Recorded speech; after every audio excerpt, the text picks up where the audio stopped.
Abu Ja'far at-Tabari adalah seorang ulama dan warga kekaisaran, penulis produktif yang produktivitas dan pengaruhnya hanya dapat dijelaskan dengan mengacu pada pemerintahan besar tempat dirinya hidup. Urbanisasi dan literasi, umumnya dikatakan sebagai fenomena yang sangat modern, tetapi ini salah. Perkiraan konservatif menyebutkan populasi Baghdad pada abad ke-9 dan ke-10 adalah beberapa ratus ribu jiwa, dan perkiraan lebih longgar menyebutnya hingga 2 juta jiwa. Angka ini akan membuat kota itu lebih padat dari ibu kota dinasti Tang, yaitu Chang'an, yang kadang-kadang disebut sebagai kota terbesar di dunia pada saat itu. Perkiraan lain menyebutkan luas kota Baghdad sebesar 7.000 hektare, sekitar 4 atau 5 kali lebih besar dari Konstantinopel abad ke-10. Skala aktivitas manusia dapat diukur dalam berbagai cara. Lalu lintas sungai adalah salah satunya, menurut apa yang tampaknya merupakan hitungan resmi yang diambil pada akhir abad ke-9 atau awal abad ke-10, tidak kurang dari 30.000 perahu seperti gondola digunakan sebagai feri di kota itu. Aktivitas mandi adalah cara lainnya, sekitar pada saat yang sama, kita membaca ada 27.000 tempat pemandian umum. Sholat adalah cara ketiga, seseorang membaca ada 45.000 ruang sholat umum, termasuk masjid, pada abad ke-9, dan mencapai 300.000 pada kemudian hari. Dan, membaca adalah cara lainnya lagi, kota dipenuhi dengan perpustakaan, salon dan ratusan toko buku. Karena Baghdad adalah rumah untuk sekian banyak penulis yang tak kenal lelah dan pembaca yang tak pernah puas, bukan hanya kalangan cendekiawan dan mahasiswa, melainkan juga orang istana, pedagang, pemilik tanah dan orang-orang kaya yang menyukai puisi dan prosa. Dengan demikian, Baghdad menghasilkan dan mengonsumsi makanan dan pengetahuan pada skala yang jarang ditemukan di dunia praindustri. Dan, at-Tabari bernasib baik menjadi seorang cendekiawan ketika keinginan untuk mendapatkan setiap jenis pembelajaran mengalami pertumbuhan dalam skala yang lebih besar.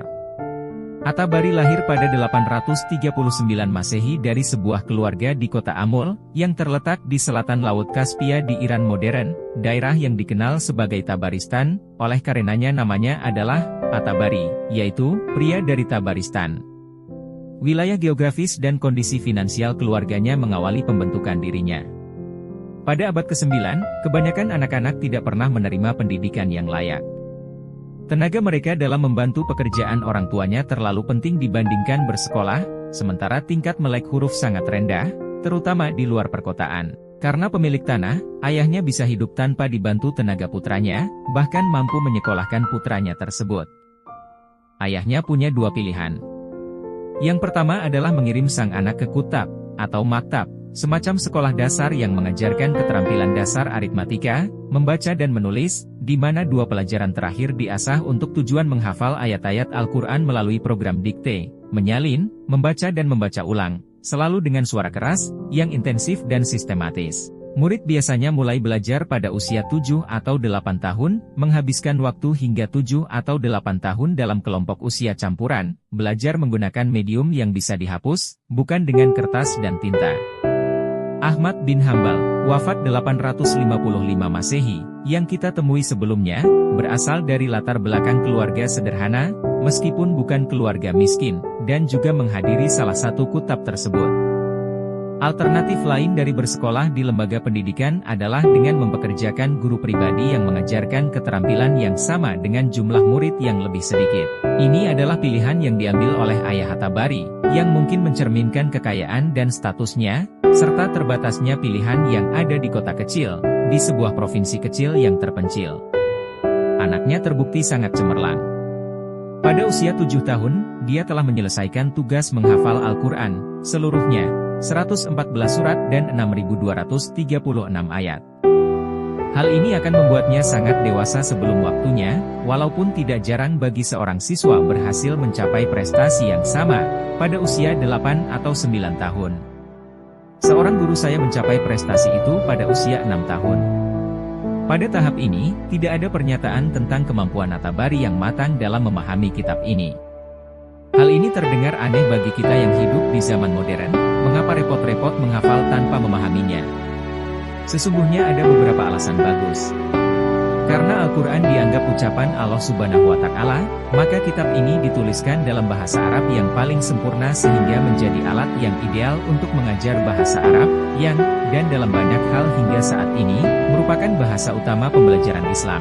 Sebagai catatan, At-Tabari berkomunikasi dalam bahasa Iran di rumahnya. Selain itu, karena Al-Quran menjadi inti kesalehan, ritual dan syariat Islam serta sangat mewarnai hampir setiap bidang pembelajaran Islam, kemampuan menghafalkan kitab itu menjadi landasan dasar untuk pembelajaran lebih lanjut atas seluruh ilmu pengetahuan. Akhirnya, Al-Quran juga merupakan sumber kiasan, inspirasi, kebijaksanaan dan referensi yang tepat, sehingga hal yang diajarkan bukan hanya aturan tata bahasa, melainkan juga etiket dan perilaku normatif. Mengetahui Al-Quran sendiri tidak membuat seseorang dikatakan terpelajar, tetapi belajar tidak akan terpikirkan tanpanya. 1 tahun setelah menunjukkan penguasaannya atas kitab suci, At-Tabari mulai menjadi imam sholat. Ini benar-benar sangat dewasa sebelum waktunya dan menyiratkan sebuah masa depan yang luar biasa.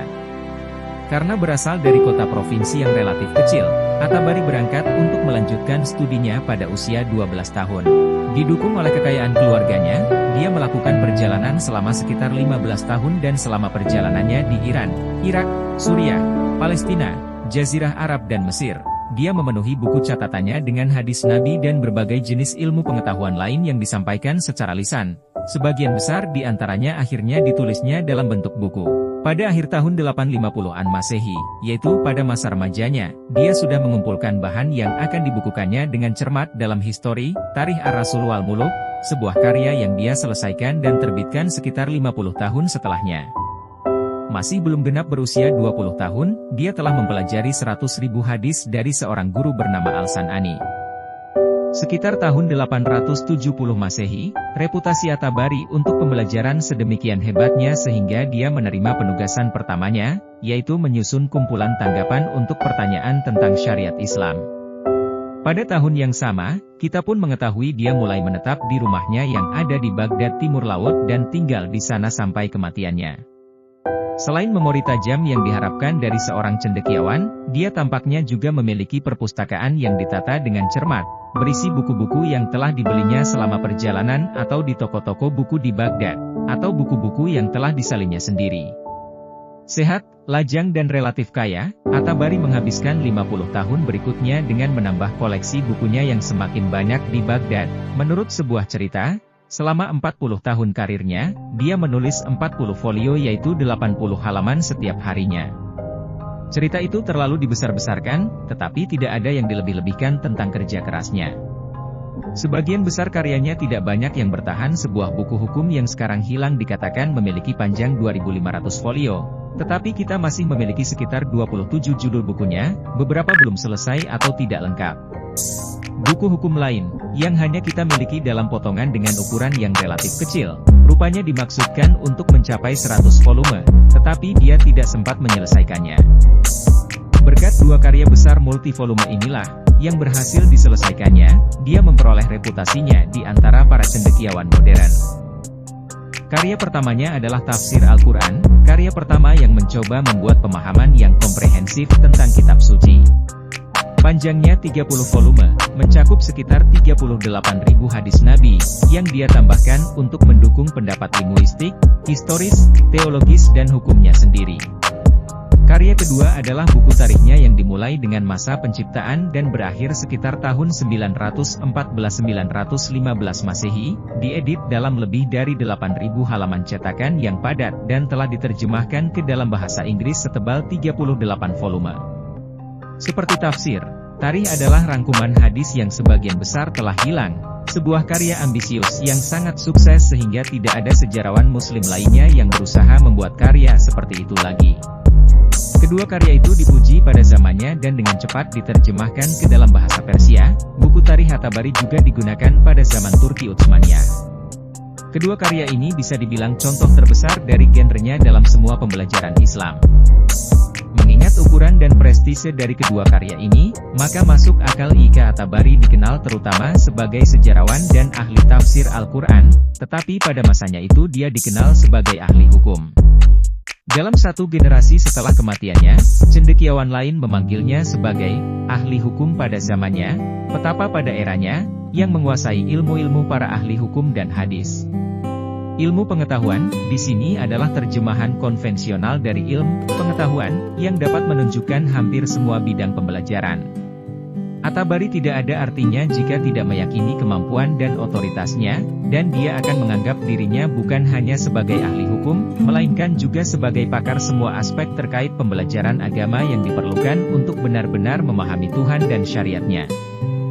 Bagaimana seseorang bisa menguasai semua ini? Al-Quran dan Sunnah Nabi sebagaimana diabadikan dalam tradisi yang menjadi inti metode At-Tabari, karyanya tidak meninggalkan keraguan bahwa dia memandang tradisi, baik dalam bentuk hadis dan catatan sejarah, sebagai fondasi pengetahuan. Para teolog dan filsuf salah jika mereka meyakini rasionalisme dapat menghasilkan kebenaran dengan sendirinya, bahkan beberapa filsuf sama sekali mengabaikan wahyu. Rasionalisme, dalam pandangannya, dan, seiring waktu menjadi pandangan yang berlaku, adalah alat yang akan digunakan bukan untuk mengungkapkan kebenaran yang belum ditemukan, melainkan untuk membuktikan kebenaran yang sudah diungkapkan oleh Tuhan. Hukum tidak perlu dibuat karena Tuhan telah membuatnya, hukum harus ditemukan oleh ahli hukum melalui penerapan keterampilan hermeneutiknya yang diperolehnya dengan hati-hati. Dalam pertarungan budaya yang terjadi pada abad ke-9, At-Tabari mengambil posisi moderat sebagai semi-rasionalis. Dia menyerahkan pengumpulan hadis kepada orang lain dan berpisah dari kaum tradisionalis yang, dalam ketiadaan kitab hukum yang tidak ambigu, merasa puas membiarkan banyak permasalahan tetap tidak terselesaikan. Namun, At-Tabari melihat tugasnya adalah memberikan fatwa tentang permasalahan hukum, eksegesis dan teologis yang tidak ditemukan dalam kitab hukum yang ada. Apa yang Allah maksudkan dengan wajah? Ketika dia mengatakan, dan kepunyaan Allah lah timur dan barat, maka kemanapun kamu menghadap, disitulah wajah Allah.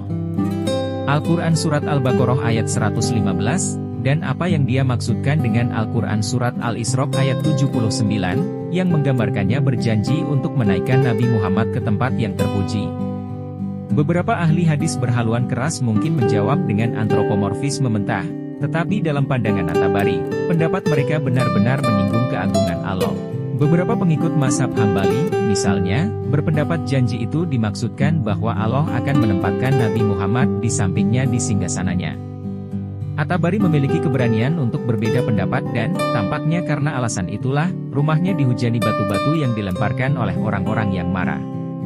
Dia memandang Imam Hambali sebagai seorang tradisionalis belaka, bukan seorang ahli hukum, dan ini membuatnya tidak disukai oleh pengikut mazhab Hambali. Di Baghdad pada pertengahan hingga akhir abad ke-9, waktu untuk menyelesaikan perdebatan dan kontroversi yang disebabkan pertumbuhan pengetahuan secara eksponensial telah tiba, zaman itu membutuhkan sintesis dan kompromi. Hukum bukan hanya bergantung pada tradisi, melainkan juga pemikiran independen para ahli hukum. Dengan menawarkan kompromi pragmatis, maka perdebatan, pertikaian dan perselisihan sengit yang telah memecah belah pihak-pihak politik keagamaan dari periode sebelumnya dapat diakhiri. Apa yang akan muncul di kalangan para cendekiawan adalah budaya ambiguitas, sesuatu yang tidak hanya menoleransi perselisihan, tetapi juga memberikan nilai tinggi padanya. Perselisihan di antara umatku adalah rahmat, sebagaimana yang disampaikan Nabi. At-Tabari berpartisipasi dalam proses ini dan, pada debat besar di zamannya, dia bergabung, termasuk berkontribusi, pada sesuatu yang dapat digolongkan sebagai pengkristalan ortodoksi Sunni yang longgar. Terkait pertanyaan kontroversial tentang Al-Quran, dia berpendapat bahwa Al-Quran diciptakan, bukan tidak diciptakan, dan abadi. Dia melalui masa-masa penuh gejolak ketika penguasa sering keliru dan ketidakacuhannya yang terlihat jelas juga mencerminkan apa yang akan menjadi ciri khas menonjol aliran Sunni, ketenangannya di hadapan pemerintahan yang zalim. Pandangannya tentang sejarah pun tidak berbeda.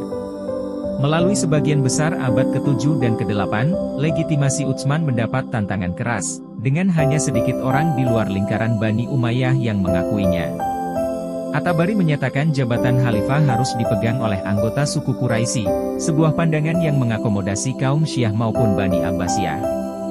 Dia pun mengakui Abu Bakar, Umar, Utsman dan Ali sebagai 4 khalifah, yang memperoleh petunjuk, urutan mereka mencerminkan kebajikan relatif mereka. Karena mengakui kepemimpinan Ali, sebagian melabeli At-Tabari sebagai seorang Syiah, tetapi lawan-lawannya ini kehilangan intinya. Dia adalah pengikut Islam yang kental. Tampaknya reputasi yang dimiliki At-Tabari adalah seorang cendekiawan dan polimatik, bukan penulis jurisprudensi, yang menjelaskan munculnya mazhab hukum, mazhab Jaririyah, yang mengambil namanya. Mazhab tersebut tampaknya berumur pendek karena ketidakjelasannya, pengikutnya yang terakhir meninggal dalam 1 abad setelah kematian At-Tabari. Di antara kaum Sunni, jumlah mazhab bukan 5 atau 6, melainkan hanya 4, Hambali, Syafi'i, Maliki dan Hanafi. Mungkin At-Tabari adalah korban dari keberhasilannya sendiri, yaitu oleh karena dia telah begitu efektif mendukung arus utama yang berkembang sehingga tidak ada yang berbeda tentang ajarannya.